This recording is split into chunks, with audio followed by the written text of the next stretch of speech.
Hello welcome back to my YouTube channel. Marriage കഴിഞ്ഞിട്ട് ഇപ്പോൾ ഒരു 1 വീക്ക് ആവാനായി. പക്ഷേ ഇപ്പോഴാണ് എനിക്കൊന്ന് വീഡിയോ ഇടാൻ പറ്റിയത് കേട്ടോ. അതെ, അപ്പോൾ ഇന്നത്തെ വീഡിയോ നമ്മൾ അനുവിൻ്റെ കല്യാണത്തിന് പോയ വീഡിയോ ആണേ. ഗുരുവായൂർ അമ്പലത്തിൽ വെച്ചിട്ടായിരുന്നു കെട്ടുണ്ടായിരുന്നത്. ഒരു 7:30 മണിക്കൊക്കെ ആയിരുന്നു കെട്ടുണ്ടായിരുന്നത്. പക്ഷേ ഞങ്ങൾക്ക് ചില സാങ്കേതിക കാരണങ്ങൾ കൊണ്ട് പോകാൻ പറ്റിയില്ല. പിന്നെ ഓൾറെഡി അവിടെ നല്ല തിരക്കായതുകൊണ്ട് തന്നെ അധികം ആൾക്കാരെ കയറ്റില്ല എന്നും അനു പറഞ്ഞിട്ടുണ്ടായിരുന്നു. അപ്പോൾ അതുകൊണ്ട് നമ്മൾ അങ്ങോട്ട് പോകാൻ നിന്നില്ല, നേരെ നമ്മൾ ഓഡിറ്റോറിയത്തിലേക്ക് വരികയാണ് ചെയ്തത്. ഒരു 11 മണിയൊക്കെ ആകുമ്പോഴേ പെണ്ണും ചെക്കനും ഓഡിറ്റോറിയത്തിലേക്ക് വരുള്ളൂ എന്ന് ഓൾറെഡി അനു പറഞ്ഞിട്ടുണ്ടായിരുന്നു. കാരണം കെട്ട് കഴിഞ്ഞിട്ട് വേറൊരു സാരിയും കൂടി അവൾ മാറുന്നുണ്ടായിരുന്നു. അപ്പോൾ ആ ഒരു ടൈം ആവുമെന്ന് പറഞ്ഞിട്ടുണ്ടായിരുന്നു. എങ്കിലും നമ്മൾ കുറച്ച് നേരത്തെ വന്നോട്ടെ എന്ന് വിചാരിച്ച് നമ്മൾ നേരത്തെ എത്തിയതാണ്. എൻ്റെ ബാക്കി എല്ലാ ഫ്രണ്ട്സും ഗുരുവായൂർ അമ്പലത്തിലോട്ട് പോയിട്ടുണ്ടായിരുന്നു. അവർക്ക് തൊഴണം എന്ന് പറഞ്ഞിട്ട് അവർ പോയിട്ടുണ്ടായിരുന്നു. അപ്പോൾ അവർ ഓഡിറ്റോറിയത്തിലോട്ട് ആ ഒരു സമയത്ത് വന്നിട്ടുണ്ടായിരുന്നില്ല. ഞാൻ എത്തിയ സമയത്ത് വന്നിട്ടുണ്ടായിരുന്നില്ല. ഒരു 10:45 ആയപ്പോൾ അവിടുത്തെ ഓരോ ചടങ്ങുകളൊക്കെ തുടങ്ങിയിട്ടുണ്ടായിരുന്നു. താലം, അതുപോലെ തന്നെ വിളക്ക് കത്തിക്കൽ, അങ്ങനത്തെ ഉള്ള ചടങ്ങുകളെല്ലാം സ്റ്റാർട്ട് ചെയ്തിട്ടുണ്ടായിരുന്നു. ഇവരുടെ എൻട്രി എന്ന് പറയുന്നത് ചെക്കനും പെണ്ണും സെപ്പറേറ്റ് ആയിരുന്നു എന്ന് ഞാൻ ആ സമയത്ത് അറിഞ്ഞത്. അപ്പോൾ എൻ്റെ കല്യാണത്തിനൊക്കെ ഞങ്ങൾ ഒരുമിച്ചാണ് ഓഡിറ്റോറിയത്തിലേക്ക് എൻട്രി ചെയ്തത്. പക്ഷേ ഇവരിൽ ഫസ്റ്റ് ചെക്കൻ വന്നിട്ട് പിന്നെ അതിന് ശേഷമാണ് ബ്രൈഡ് എൻട്രി ചെയ്യുന്നത്. ഫസ്റ്റ് സാരി ആയിട്ട് അവൾ എടുത്തിട്ടുണ്ടായിരുന്നത് സെറ്റ് സാരിയായിരുന്നു. അത് കഴിഞ്ഞിട്ട് അവൾ ഒരു പിങ്ക് കളറിലുള്ളൊരു സാരിയാണ് കേട്ടോ ചൂസ് ചെയ്തിട്ടുണ്ടായിരുന്നത്. നല്ല ഭംഗിയുണ്ടായിരുന്നു ആ ഡ്രസ്സ് കാണാനായിട്ട്. അപ്പോൾ ഫസ്റ്റ് തന്നെ നമ്മുടെ ഗ്രൂമിൻ്റെ എൻട്രി ആണേ. നല്ല അടിപൊളി സോങ്ങൊക്കെ വെച്ചിട്ട് അത് അനുവിൻ്റെ അനിയനാണ് കൈപ്പിടിച്ച് ഗ്രൂമിനെ കയറ്റുന്നത്. അപ്പോൾ അനുവിന് ഒരു ബ്രദറും പിന്നെ അതുപോലെ തന്നെ ഒരു സിസ്റ്ററാണ് അത്. ആ പിങ്ക് ഡ്രസ്സ് ഇട്ടതാണ് സിസ്റ്റർ. അപ്പോൾ ഫസ്റ്റ് തന്നെ നമ്മുടെ ഗ്രൂമിൻ്റെ എൻട്രി ആയിരുന്നു. നല്ല ബ്യൂട്ടിഫുൾ പാട്ടൊക്കെ വെച്ചിട്ടായിരുന്നു. അത് കഴിഞ്ഞിട്ട് അപ്പോൾ തന്നെ ഗ്രൂം കയറിയതിന് ശേഷം നമ്മുടെ ബ്രൈഡ്, അതായത് അനുവിൻ്റെ എൻട്രി ആയിരുന്നു. അനുവിൻ്റെ എൻട്രിയും അടിപൊളിയായിരുന്നു. അനുവിനെ കാണാൻ ശരിക്കും പറഞ്ഞാൽ നല്ല ഭംഗിയുണ്ടായിരുന്നേ. ആ സാരി ഇത്രയ്ക്ക് ഭംഗി വരുമെന്ന് ഞാൻ വിചാരിച്ചിട്ടുണ്ടായിരുന്നില്ല.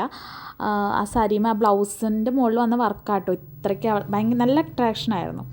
അത് കഴിഞ്ഞ് അവരവിടെ എത്തിയതിന് ശേഷം ജിഷ്ണു അനുവിനെ സ്റ്റേജിലോട്ട് വിളിച്ച് കയറ്റുകയാണ്. നല്ല രസമുണ്ട് രണ്ടുപേരെയും കാണാനായിട്ട്. ആക്ച്വലി എനിക്ക് കല്യാണത്തിൻ്റെ കുറേ വീഡിയോസൊന്നും എടുക്കാൻ പറ്റിയിട്ടുണ്ടായിരുന്നില്ല. നമ്മുടെ ഫ്രണ്ട്സൊക്കെ വരുമ്പോൾ നമ്മൾ വർത്തമാനം പറഞ്ഞിരിക്കുമല്ലോ. എനിക്ക് കുറച്ച് കാര്യങ്ങൾ മാത്രമേ എടുക്കാൻ പറ്റുകയുള്ളൂ. ഈ ഒരു ഫസ്റ്റത്തെ കുറച്ച് ചടങ്ങുകൾ, അങ്ങനത്തെ കാര്യങ്ങൾ. ഇപ്പം നമ്മൾ സ്റ്റേജ് കയറിയപ്പോഴുള്ള കാര്യങ്ങളൊന്നും എനിക്ക് വീഡിയോയിൽ എടുക്കാൻ പറ്റിയിട്ടുണ്ടായിരുന്നില്ല. പിന്നെ സ്റ്റേജിൽ കയറിയതിന് ശേഷം ഇവർക്കൊരു മാല അങ്ങോട്ടും ഇങ്ങോട്ടും ഇടുന്ന ഒരു ചടങ്ങും കൂടി ഉണ്ടായിരുന്നു.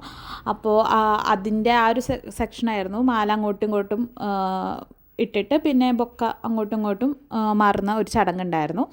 അപ്പോൾ അതിൽ നമ്മുടെ അനുവിൻ്റെ സൈഡിൽ നിൽക്കുന്നത് ഫുള്ള് അനുവിൻ്റെ ഫാമിലി, പിന്നെ ജിഷ്ണുവിൻ്റെ സൈഡിൽ നിൽക്കുന്നത് ഫുള്ള് ജിഷ്ണുവിൻ്റെ ഫാമിലിയാണ്. ജിഷ്ണുവിൻ്റെ സിസ്റ്റർ, അച്ഛൻ, അമ്മ, അളിയൻ, അത്രയും പേരാണ് സ്റ്റേജിലപ്പം ഉണ്ടായിരുന്നത്. പിന്നെ അത് കഴിഞ്ഞിട്ട് പിന്നെ പെട്ടെന്ന് തന്നെ ഗ്രൂപ്പ് ഫോട്ടോസും കാര്യങ്ങളും സ്റ്റാർട്ട് ചെയ്തു. കാരണം ഇവർക്ക് അവിടെ 10:30 മുന്നേ, അതായത് കണ്ണൂർ 10:30 മുന്നേ എത്തേണ്ടതായിട്ടുണ്ട്. അങ്ങനെ ഒരു ചടങ്ങുണ്ട്. അതുകൊണ്ട് തന്നെ ഇവർക്ക് ഒരു 2 മണിയാകുമ്പോഴേക്കും ഇവിടെ നിന്ന് ഇറങ്ങണമായിരുന്നു. അവിടെ ഒരു 10:30 ആകുമ്പോഴേക്കും എത്തണം. അങ്ങനത്തെ ഒരു രീതിയിലാണ് ഇവർ പ്ലാൻ ചെയ്തിട്ടുണ്ടായിരുന്നത്. അപ്പോൾ ഇത് അനുവിൻ്റെ ഫാമിലിയാണ്, അതായത് അനുവിൻ്റെ ഫുൾ ഫാമിലി, അനുവിൻ്റെ ജിഷ്ണുവിൻ്റെ ഫുൾ ഫാമിലിയാണ് ഈ കാണുന്നത്. പിന്നെ നമ്മളും അത് കഴിഞ്ഞിട്ട് നേരെ ഫോട്ടോസൊക്കെ എടുത്തിട്ടുണ്ടായിരുന്നു. അതൊന്നും എടുക്കാൻ പറ്റിയില്ല. പിന്നെ നമ്മൾ നേരെ ഫുഡ് കഴിക്കാനായിട്ട് കയറിയിട്ടുണ്ടായിരുന്നു. ഫുഡൊക്കെ കഴിച്ച് കഴിഞ്ഞപ്പോഴേക്കും എല്ലാവർക്കും മത്ത് പിടിച്ച പോലെ ആയിട്ടുണ്ടായിരുന്നു, പായസമൊക്കെ അടിച്ച് കയറ്റിയിട്ട്. അപ്പോൾ നമ്മളങ്ങനെ ഫുഡൊക്കെ കഴിച്ച് കഴിഞ്ഞ് പിന്നെ നമ്മൾ കഴിച്ചവിടെ എത്തുമ്പോഴേക്കും അനു ഔട്ട്ഡോർ ഷൂട്ടിങ്ങിന് വേണ്ടി, അതായത് ഫോട്ടോസ് എടുക്കാനായിട്ട് എങ്ങോട്ടോ പുറത്തോട്ട് പോയി. പിന്നെ നമ്മൾ അവളെ തപ്പി നടക്കുകയായിരുന്നു കുറച്ച് നേരം. കാരണം അവളെ കണ്ടൊന്ന് യാത്ര പറഞ്ഞിട്ട് വേണം നമുക്ക് പോകാനായിട്ട്. റിസപ്ഷൻ വരുന്നത് കണ്ണൂരാണ്. അത് 2 ദിവസം കഴിഞ്ഞിട്ടാണ് റിസപ്ഷൻ വരിക. അപ്പോൾ നമ്മൾ എന്നിട്ട് അത് കഴിഞ്ഞ് കുറച്ച് നേരം നമ്മൾ നമ്മുടെ ഫോട്ടോസും കാര്യങ്ങളൊക്കെ എടുത്ത് നമ്മളങ്ങനെ തിരിച്ച് വീട്ടിലോട്ട് പോവുകയാണ്. അപ്പോൾ ഞാനും പീപ്പിയും ഡാർലിനും ഒരുമിച്ചാണ് നമ്മൾ പിന്നെ തൃശ്ശൂർക്ക് പോയത്. ഇടയിൽ വെച്ച് ഒരു കരിമ്പോ എന്തോ കുടിച്ച് നമ്മളങ്ങനെ നമ്മുടെ ഈ ഒരു കല്യാണ വീഡിയോ ഇവിടെ കഴിയുകയാണ്.